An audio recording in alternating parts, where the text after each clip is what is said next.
Hello friends, welcome to continue study. Friend, आज हम लोग बिहार स्टेट के लिए जिनका भी साइंस का अभी एग्ज़ाम नहीं हुआ है, यानी साइंस का एग्ज़ाम अभी होना है, उनके लिए आज हम लोग भौतिक का क्लास लेके आए हैं, यानी फिजिक्स का उनके लिए हम लोग क्लास लेके आए हैं। यह हम जो क्लास है यह आपके कक्षा 10 का जो बिहार बोर्ड का जो क्लास चलता है, बुक चलता है, उसी बुक का प्रीवियस ईयर का क्वेश्चन है जो आपके बिहार बोर्ड द्वारा कक्षा 10 के क्लास में पूछा हुआ है। तो कक्षा 10 में जो भी प्रश्न पूछा हुआ है हम लोग उसको चैप्टर वाइज करके देखने वाले हैं, जो आपके एग्ज़ाम के लिए बहुत ही महत्वपूर्ण होने वाला है। ऐसे ही हम लोग इस चैनल पे साइंस के लिए और भी क्लास देखने वाले हैं। तो अगर आप हमारे चैनल पर नए हैं या आपने अभी तक हमारे चैनल को सब्सक्राइब नहीं किया है, तो ऐसे ही बिहार स्टेट से संबंधित महत्वपूर्ण वीडियो पाने के लिए हमारे चैनल को जरूर सब्सक्राइब करें, और वीडियो अच्छा लगा तो इसे लाइक और शेयर करना ना भूलें। आज हम लोग जो क्लास देखने वाले हैं यह बिहार बोर्ड द्वारा क्लास 10वीं में पूछा हुआ जो प्रश्न है उसको लग रहा है। यह जितना भी प्रश्न इसमें है सभी प्रश्न लगभग बिहार बोर्ड द्वारा ही पूछा हुआ प्रश्न है। तो बिहार बोर्ड ही आपका स्टेट का एग्ज़ाम ले रही है, तो इसलिए यह प्रश्न अति महत्वपूर्ण हो जाते हैं। तो हम लोग चैप्टर वाइज करके देखने वाले हैं। तो चलिए शुरू करते हैं।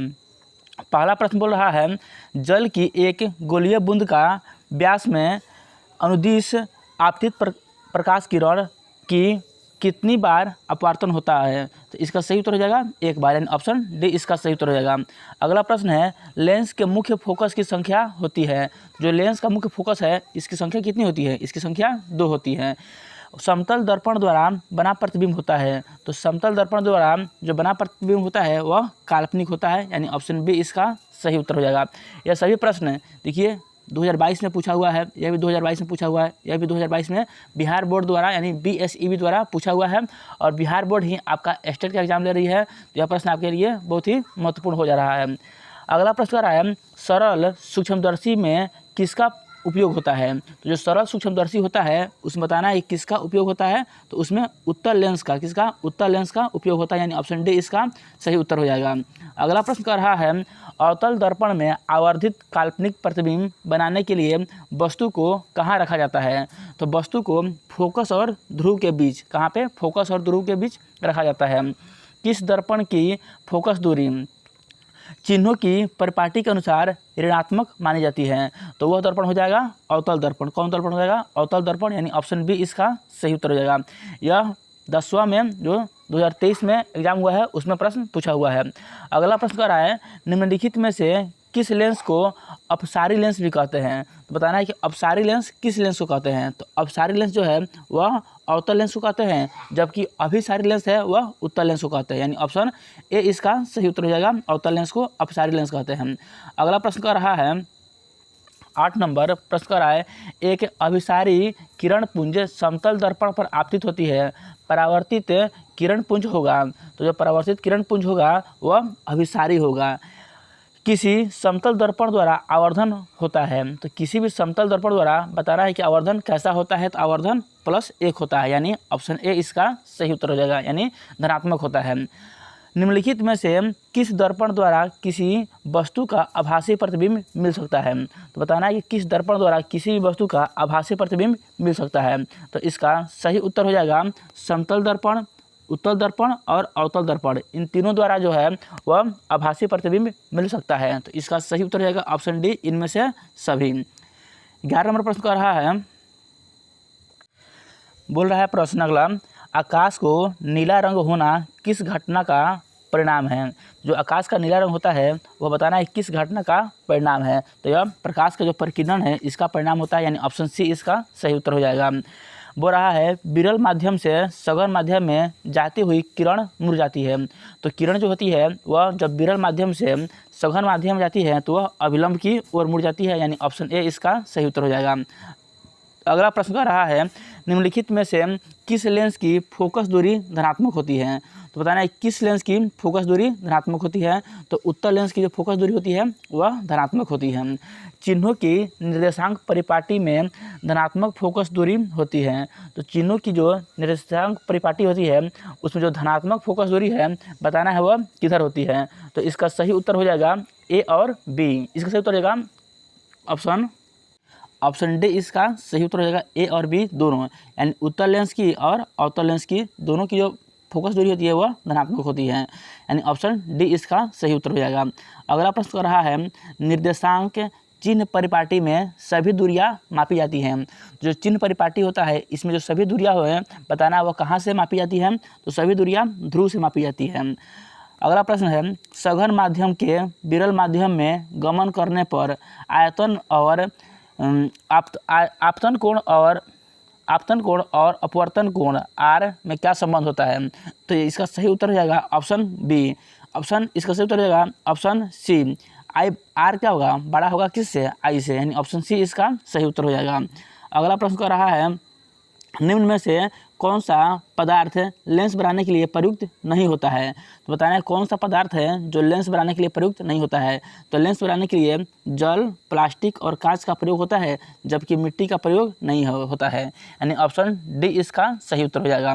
अगला प्रश्न कर रहा है एक उत्तल लेंस की क्षमता 1 डायोप्टर है, तो उस उत्तल लेंस की फोकस दूरी क्या है, तो उस उत्तल लेंस की फोकस दूरी बताना है, तो इसका सही उत्तर हो जाएगा ऑप्शन सी। कितना हो जाएगा, 100 सेंटीमीटर। लेंस की क्षमता जो होती है वह होता है P बराबर होता है 1/f, तो आप इस फार्मूला पर रखिएगा तो हो जाएगा 100 सेंटीमीटर, यानी ऑप्शन सी इसका सही उत्तर हो जाएगा। अगला प्रश्न कर रहा है किसी बिंब का वास्तविक तथा समान साइज का प्रतिबिंब प्राप्त करने के लिए बिंब को उत्तल लेंस के सामने कहाँ रखा जाना चाहिए, तो इस स्थिति में बिंब को उत्तल लेंस के फोकस दूरी का दुगुना दूरी पर रखा जाना चाहिए, यानी ऑप्शन बी इसका सही उत्तर हो जाएगा। अगला प्रश्न कर रहा है 20 नंबर प्रश्न कर रहा है किसी गोलीय दर्पण तथा किसी पतले गोलीय लेंस द्वारा फोकस दूरियां दिया हुआ कितना, -15 सेंटीमीटर दर्पण तथा लेंस संभव है, तो बताना है कि दर्पण तथा लेंस कैसे संभव है, तो क्या हो जाएगा दोनों अवतल की स्थिति में संभव है, यानी दर्पण भी क्या होगा अवतल दर्पण और लेंस भी क्या होगा अवतल लेंस, यानी ऑप्शन ए इसका सही उत्तर हो जाएगा। अगला प्रश्न है प्रकाश के अपवर्तन के कितने नियम हैं, तो प्रकाश के जो अपवर्तन है इसके 2 नियम होते हैं। प्रकाश के परावर्तन के कितने नियम हैं, तो प्रकाश का जो परावर्तन होता है इसके भी कितने नियम होते हैं, इसके भी 2 नियम होते हैं, यानी ऑप्शन बी इसका सही उत्तर हो जाएगा। सरल सूक्ष्मदर्शी में किसका उपयोग होता है, जो सरल सूक्ष्मदर्शी होता है इसमें क्या बताना है किसका उपयोग होता है, तो इसमें उत्तल लेंस का उपयोग होता है, यानी ऑप्शन डी इसका सही उत्तर हो जाएगा। कह रहा है किसी माध्यम के अपवर्तनांक का मान क्या होता है, तो किसी भी माध्यम का जो अपवर्तनांक होता है उसका मान होता है sin i बटा sin r होता है। यह प्रश्न बहुत ही महत्वपूर्ण है। देखिए यह प्रश्न बिहार बोर्ड द्वारा 2015, 19, 21 और 23 में यानी 4 बार इसको पूछा जा चुका है, तो यह प्रश्न आपके एग्जाम के लिए बहुत ही महत्वपूर्ण होने वाला है। अगला प्रश्न कह रहा है एक उत्तल लेंस होता है, जो एक उत्तल लेंस है वो क्या होता है किनारों की अपेक्षा बीच में क्या होता है मोटा होता है, यानी ऑप्शन सी इसका सही उत्तर हो जाएगा। अवतल लेंस का आवर्धन बराबर होता है, बताना कि जो अवतल लेंस होता है उसका आवर्धन किसके बराबर होता है, तो इसका सही उत्तर हो जाएगा ऑप्शन डी V/U के बराबर होता है, यानी ऑप्शन डी इसका सही उत्तर हो जाएगा। अगला प्रश्न है गोलीय दर्पण में फोकसांतर एवं वक्रता त्रिज्या का संबंध क्या होता है, यानी गोलीय दर्पण जो होता है उसमें फोकस और वक्रता त्रिज्या की जो संबंध होती है उसको बताना है, तो संबंध होता है R = 2f, यानी क्या होता है R बराबर 2f, ऑप्शन ए इसका सही उत्तर हो जाएगा। अगला प्रश्न कर रहा है निर्गत किरण एवं अभिलंब के बीच के कोण को कहते हैं, तो निर्गत किरण एवं अभिलंब का बीच का जो कोण होता है उसे निर्गत कोण कहते हैं, यानी ऑप्शन सी इसका सही उत्तर हो जाएगा। 1 मीटर फोकस दूरी वाले उत्तल लेंस की क्षमता होती है, तो 1 मीटर जिसका फोकस दूरी होगा बताना है उसका क्षमता क्या होगा, तो इसका क्षमता हो जाएगा 1 डायोप्टर, यानी ऑप्शन बी इसका सही उत्तर हो जाएगा। आप इसको उसी फॉर्मूला पर बनाइएगा P = 1/f, तो 1 डायोप्टर इसका सही उत्तर हो जाएगा। अगला प्रश्न कर रहा है किसी अवतल दर्पण द्वारा काल्पनिक सीधा तथा आवर्धित प्रतिबिंब बनता है जब वस्तु स्थित होती है, तो बताना है कि वस्तु कहाँ स्थित होगी कि अवतल दर्पण द्वारा काल्पनिक सीधा तथा आवर्धित प्रतिबिंब बनेगा, तो वस्तु जो है वह दर्पण तथा उसके फोकस के बीच होती है, यानी ऑप्शन ए इसका सही उत्तर हो जाएगा।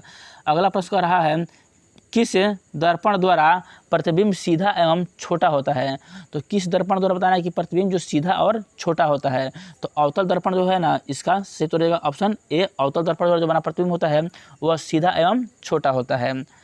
अवतल दर्पण है तो बताना है कि अवतल दर्पण कैसा दर्पण है। तो जो अवतल दर्पण होता है वह अभिसारी दर्पण है। क्या है? वह अभिसारी दर्पण है, जबकि उत्तल दर्पण जो होता है वह अपसारी दर्पण होता है, यानी ऑप्शन ए इसका सही उत्तर हो जाएगा।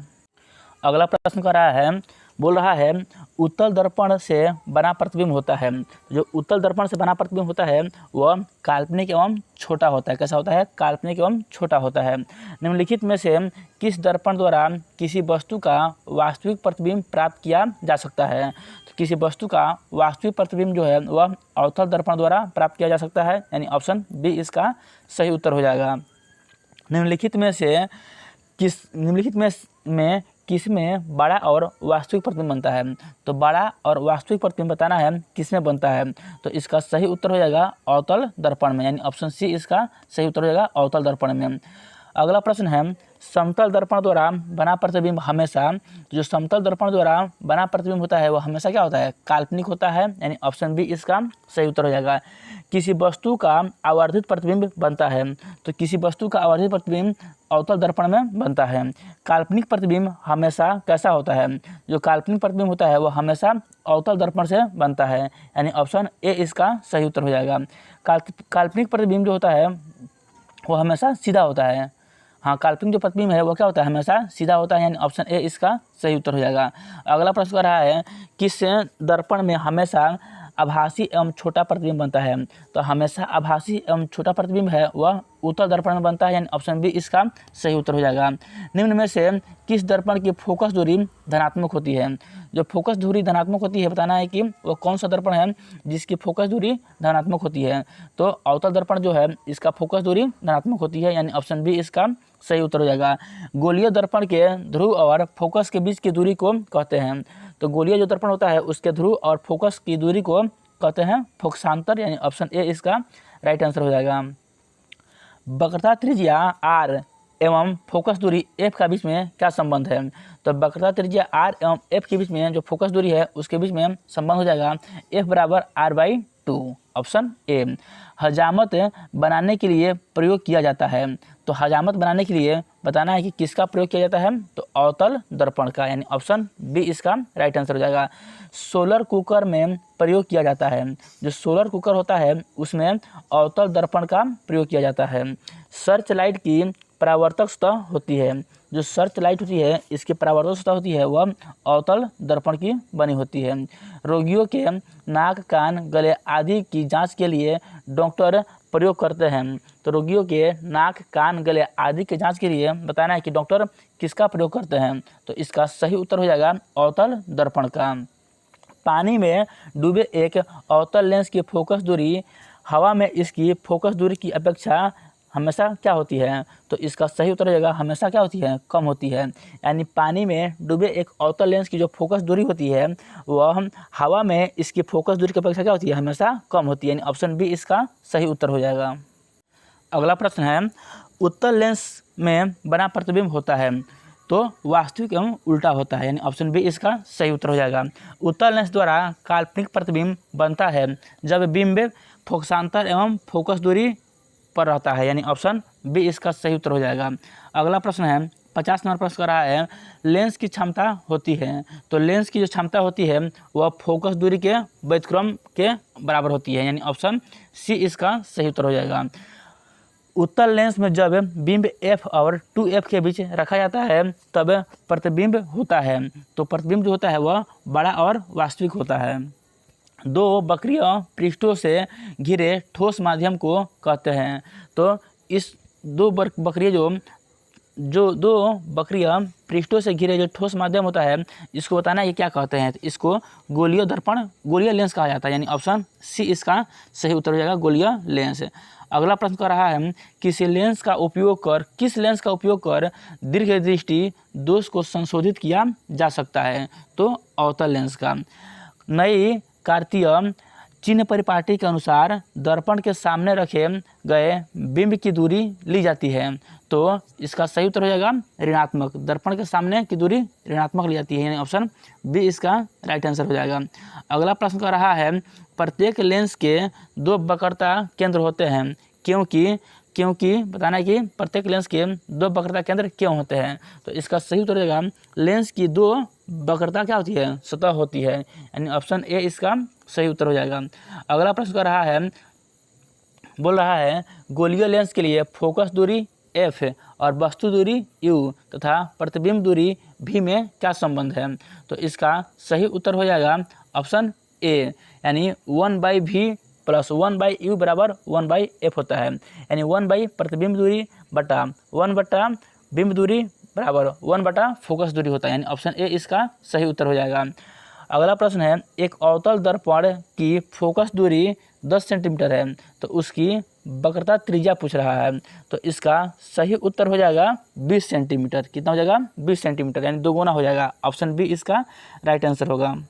फिर बोल रहा है अगला प्रश्न, निम्नलिखित में से किस वस्तु का वास्तविक प्रतिबिंब कौन सा है। बोल रहा है निम्नलिखित में से किसी वस्तु का वास्तविक प्रतिबिंब कौन सा है। तो इसका सही उत्तर हो जाएगा ऑप्शन बी, उत्तल लेंस। किसका हो जाएगा, उत्तल लेंस हो जाएगा।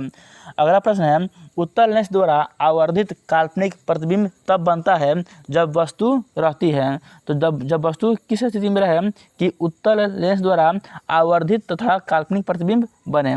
तो ऑप्शन इसका यहाँ पे दिया हुआ है, तो इसका सही उत्तर हो जाएगा, इसका सही उत्तर हो जाएगा ऑप्शन बी, फोकस और लेंस के बीच। कहाँ पर हो जाएगा, फोकस और लेंस के बीच, यानी ऑप्शन बी इसका सही उत्तर हो जाएगा।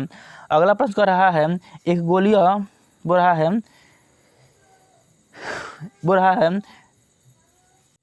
यहाँ पे न्यूमेरिकल्स दिया हुआ है, तो आप लोग इसको बना लीजिएगा। जो फार्मूला है उस पर रख के इसको आराम से आप बना सकते हैं। ये सब न्यूमेरिकल दिया हुआ है। 64 नंबर प्रश्न कर रहा है, लेंस की क्षमता 4 डायोप्टर है, तो यह होगा। तो बताना है कि लेंस की क्षमता क्या है, 4 डायोप्टर है, तो यह क्या होगा। तो इसका सही उत्तर हो जाएगा 2.5 मीटर फोकस दूरी वाला उत्तल लेंस होगा, यानी ऑप्शन सी इसका सही उत्तर हो जाएगा। किसी बिंदु वस्तु से निकलकर किरणें किसी लेंस से अपवर्तित होकर जिस बिंदु पर मिलती है उसे कहते हैं, तो उसे फोकस कहते हैं, यानी ऑप्शन सी इसका राइट आंसर हो जाएगा।